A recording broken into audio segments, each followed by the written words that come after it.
Hey everybody, welcome back to Race of History. We are going to get into part 15 of the Hannibal series. I believe there are 2 more parts after this, and then this series will be over. Like I said earlier, I've got a couple of Sabaton videos coming out tomorrow, a Sabaton history video, and then the Lion of the North Sabaton song. So be on the lookout for that. With all that being said, let's get into it. Hannibal, the Second Punic War, Part 15.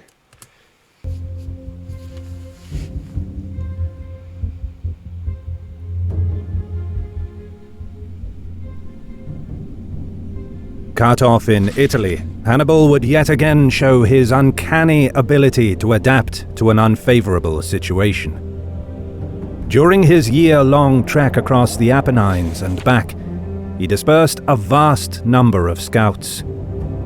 Gradually, this network of spies uncovered how Rome interacted with the region.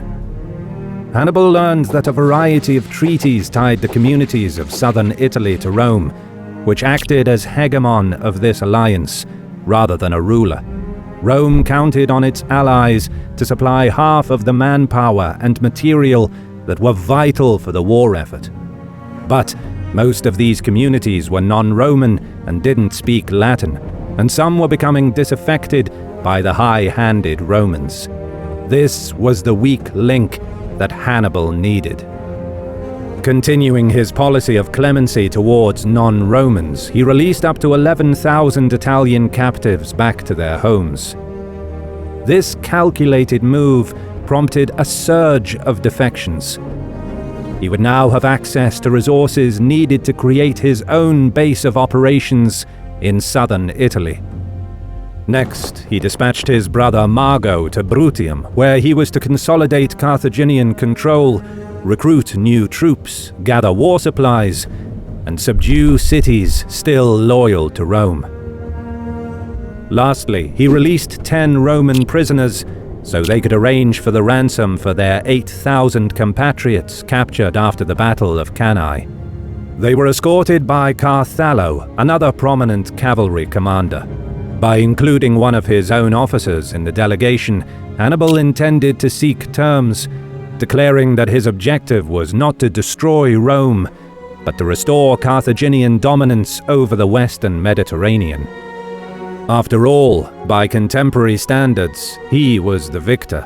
With Rome's hegemony over Italy and its very future in doubt, surely, he thought, they would see sense. He was wrong. This episode is brought to you by CuriosityStream, a subscription streaming service that offers thousands of non-fiction movies and shows from some of the world's and other streaming services. Stay curious with CuriosityStream.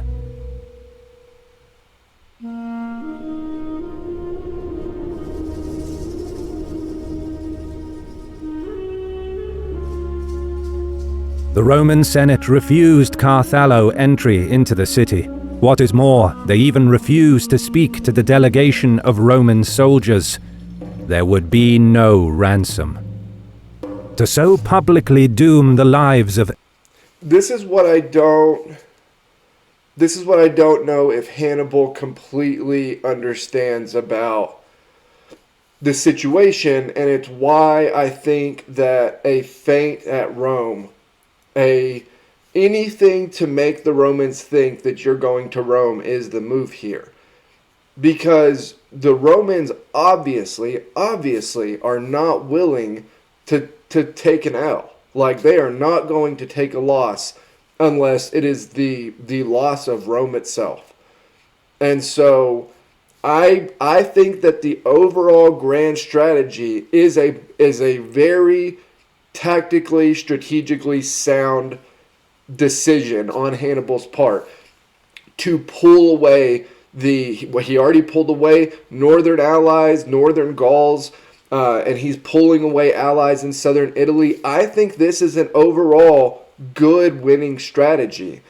I just think that there has to be the threat of Rome being taken, because without it, it's still a long, protracted war. Rome still is able to keep its eyes kind of downfield for the long run, right? They still have the Scipio brothers over in Iberia.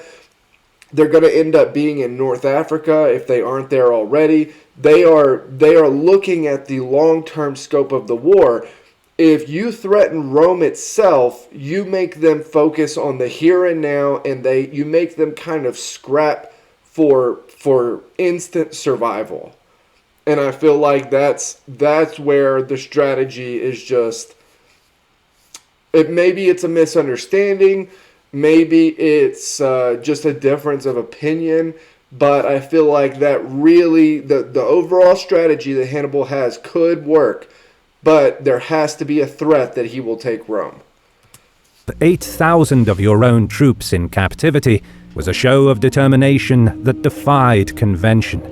Even the clever Hannibal must have been surprised by Rome's refusal to negotiate. Still, the Carthaginian general was in a position of strength, and his army remained unchallenged in Italy.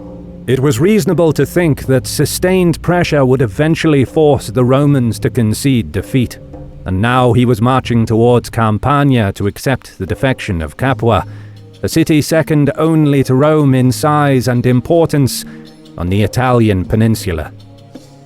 The powerful city wanted to secure its own regional supremacy for some time. Now they used Hannibal's growing presence in Italy as leverage to demand from Rome that one of the two consuls should always be selected from Capua. When their Roman allies refused, the Capuans had the pretext they needed to open the gates. You really can see why people didn't like Rome, right? I mean, as interesting and great as they are historically, like with hindsight, you can really understand why people of the time did not have a great affinity for Rome. It's like, okay, you know, we're the second biggest city in southern Italy. You know, we already have an immense amount of power in the region. We want to be our own stable regional power. We want one of the consuls to be selected from here. You're getting your teeth kicked in by Hannibal. We feel like we have backed you 100% of the way through these losses. And Rome is just like, no, not like, don't even consider it. We'll never do it. And you know, you can understand why that might rub some people the wrong way. Hannibal left a garrison to set up winter quarters in the city and resumed operations in Campania. Observing from Casilinum, Marcellus did not seek battle in the open and instead chose to shadow the Carthaginians. Although the Roman general did not realize it yet, Hannibal wanted to draw him and his army away from Casilinum, which threatened Capua's northern flank. The Carthaginian general stopped at Neapolis, recognizing the importance of its port, which could offer a safe haven for ships carrying reinforcements and supplies from Africa. However, the city's garrison was commanded by a Roman mayor and unlikely to defect. Since besieging a fortified coastal city without naval support was futile, the Carthaginian general did not waste any time. He turned his attention to Nuceria Alfraterna, one of the largest and oldest cities in ancient Campania, built in the 6th century BC, with Oscan, Etruscan, Samnite, and Roman heritage. Wow. The city was a hegemon of the Nucerian League, a Samnite alliance that included the cities of Pompeii, Stabia, and Herculaneum. Persuading the League to defect would further strengthen Hannibal's position in Italy. Once in front of the city, the gates remained closed. Met with impregnable double curtain walls, Hannibal's only option was to surround the city. He threatened to subdue Nuceria by starvation. But in light of his success at Capua, he had hoped that his propaganda image of wanting to liberate and respect the independence of the Italian peoples would convince Nuceria's Senate to switch sides. But Nuceria remained a loyal ally of Rome. To combat the food shortage, The city officials expelled those who were unable to carry a weapon and fight. Nucerians gambled that Hannibal would not risk tarnishing his image by refusing to shelter the refugees. The Carthaginian general understood their plan. Not for the first time, he would demonstrate his ruthlessness and cunning. Instead of accepting those expelled from the city, he mixed them with refugees from several surrounding settlements and forced them back inside the walls. In an instant, Nuceria's population doubled, the food stock quickly ran out, and the suffering began. Without hope of any help from... What a brilliant maneuver there on Hannibal's part. Because if you put everybody to the sword, it's counter to what you're trying to accomplish in the region. And you don't want to take every city by force, right? You don't have the time, the manpower, the logistical support for any of that. So you need the propaganda of being a liberator to help hasten this process, right? Brilliant move. They tried to put him on the spot and make him look ruthless, and he turns it back around on them. Brilliant move. The Romans, the Nucerian Senate opened negotiations. Hannibal gave safe passage to all inhabitants who took shelter in nearby towns, then allowed his troops to plunder. Before leaving, the Carthaginians methodically leveled the city to the ground. After the destruction of Nuceria, Hannibal turned his army towards Nola, a key Campanian city, due to rumors that the inhabitants were on the verge of revolting against Rome. Marcellus reached the city just in time and braced for the arrival of the Carthaginian general. Both commanders deployed in battle formation. Marcellus arrayed his men with the walls and gates behind them. Hannibal launched a probing attack, hoping that the inhabitants will rise once they heard that battle has commenced. Indeed, during the skirmish, a few panicked senators came outside to warn that the situation in the city was unstable. Marcellus was careful not to commit his men, and as soon as the skirmish ended, he withdrew behind the walls. That was smart. Senators of Nola, firmly in favor of keeping the alliance with Rome, now explained that the people were in favor of Hannibal, in part out of fear that he would devastate their fields around the city and cause a famine. Furthermore, it was uncovered that there had been nocturnal talks between the inhabitants and the Carthaginians. It was agreed that once the Romans again deployed outside the walls, Hannibal would launch an attack, while the people inside would seize Marcellus's supplies and weapons, close the gates, and take up position on the walls, thereby trapping the Romans. Marcellus thanked the senators for informing him. Before the city could revolt, the Roman general divided his army into three. Each contingent was ordered to deploy in complete silence behind the three gates facing the enemy. The baggage train was told to stay close to the army. His best infantry and the Roman cavalry were to deploy behind the central gate. To guard the side and rear doors, he redeployed the recruits and velites from the walls and towers and added the allied cavalry. In addition, Marcellus forbade the inhabitants from approaching the walls and gates, and the Roman headquarters in the center of the city was strengthened. After a long wait, it seemed strange to Hannibal that the Romans did not deploy in front of the central gate, and that there were no troops manning the walls. Suspecting that his secret talks with the people of Nola were uncovered, he advanced forward. The plan was to attack the central gate, as Hannibal was convinced that the Nolans would rise once battle commenced. As the Carthaginians moved in a loose formation, the Roman trumpets sounded off. A loud clamour arose as Marcellus's men came rushing out of the 3 gates. The Romans forewent forming in battle formation and instead pressed forward.